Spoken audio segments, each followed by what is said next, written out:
আসসালামু আলাইকুম, welcome to GDS team. GDS team থেকে আমি শামিম বলছিলাম। তো আজকে যে বিষয় নিয়ে কথা বলবো সেটা হচ্ছে যারা বেসিক নিয়ে সমস্যা এবং এই সেক্টরে নতুন আসতে চান অথচ অনেক কিছু প্রশ্ন থাকে, যারা কনফিউশনে থাকেন। ইভেন আমার গ্রুপেরও আমাদের মেম্বার যদি কোনো প্রশ্ন করে সেটার উপরেও ভিত্তি করে আমি হচ্ছে টিউটোরিয়াল এবং ক্লাস মেক করে দিই।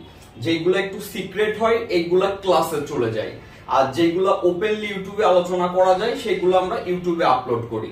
তো আমাদের এক মেম্বার প্রশ্ন করছে এবং অনেক প্রশ্ন মাঝে মাঝে আমি হোয়াটসঅ্যাপে পাই। সেটা হচ্ছে এখন যেমন রানিং চলতেছে হচ্ছে 2023 সেপ্টেম্বর মাস। আচ্ছা, তো এখন বর্তমান আপনার হচ্ছে আনলক টুলস অ্যাক্টিভেশন করা ঠিক হবে নাকি আপনার TFM টুলস অ্যাক্টিভেশন করা ঠিক হবে, কোনটা? এই প্রশ্নটা আমি কমন পাই আর কি। এখন বিষয় হচ্ছে কিছু কিছু কাজ আছে হচ্ছে দুইটারই সিমিলার, বুঝেন? তো দুইটার সিমিলার হইলেও যদি টোটাল আপনার সাপোর্টের বিষয় ধরি তাহলে আনলক টুলকে অবশ্যই আপনার প্রাধান্য দিতে হবে। তো এখানে যদি আনলক মার্কিং হিসাবে যদি আপনাকে ধরি তাহলে 100-র ভিতরে সাপোজ ধরেন আনলক টুল যদি আপনার 80% সাপোর্ট অ্যাড করে থাকে, সেক্ষেত্রে TFM সাপোজ মনে করেন যে 55 থেকে আপনার 60% সাপোর্ট অ্যাড করে থাকে। আচ্ছা, তো এইটার দুইটারই 1 ইয়ার অ্যাক্টিভেশনের ভিতরে একটা ডিফারেন্স আছে। যেমন TFM কিন্তু আগে অল্প টাকায় অ্যাক্টিভেশন করা যেত, কিন্তু এখন কিন্তু TFM অল্প টাকা অ্যাক্টিভেশন করা যায় না, এখন প্রাইস একটু আপ হয়েছে। যেমন আপনার আনলক টুল এখন যদি আপনার অ্যাক্টিভেশন করতে চান 1 ইয়ারের জন্য সাপোজ ধরেন 4600 টাকা, একই সাথে TFM 1 ইয়ারের জন্য 2600 কি 2700 এরকম কাটবে। তো যদি আপনি এইটা বলেন যে আমার কোনটা করা বেটার হবে, সেহেতু আমার রিকমেন্ড থাকবে আপনি হচ্ছে আনলক টুলটা অ্যাক্টিভেশন করে ফেলেন।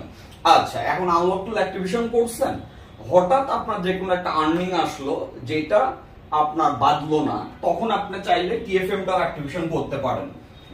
এখন আপনি বলতে পারেন যে ভাইজান আপনি যে হিসাব দেখাচ্ছেন এটা তো আমার অনেক খরচ হয়ে যাবে, ইনভেস্ট হয়ে যাবে। এই বিষয়টা একটু আমি আপনাকে বলি। সেটা হচ্ছে আপনার অনেকেই দেখবেন যে সফটওয়্যারের বিভিন্ন টিউটোরিয়াল দিয়ে থাকে, তো বিভিন্ন টিউটোরিয়াল দিয়ে থাকে, বিভিন্ন ফ্রি টুলস দিয়ে, বিভিন্ন ক্র্যাক দিয়ে। আসলে এটা প্রফেশনাল কাজের ভিতর পড়ে না। আপনার কাজ করতে হলে মাস্ট বি ইনভেস্ট করতেই হবে।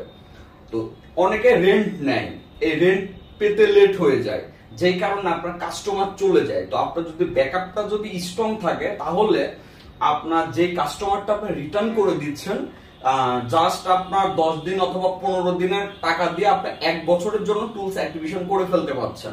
তো এখানে আমি মনে করি অবশ্যই ইনভেস্ট করার দরকার আছে।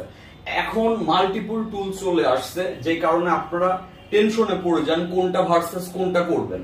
তো আমি রিকমেন্ড করব যদি একটা করেন, সাপোজ মনে করেন যে আপনার এইদিকে আনলক টুলস আর এইদিকে হচ্ছে TFM, যদি আপনার একটা টুলসের হিসাব করেন তাহলে আনলক টুলটা অ্যাক্টিভেশন করবেন।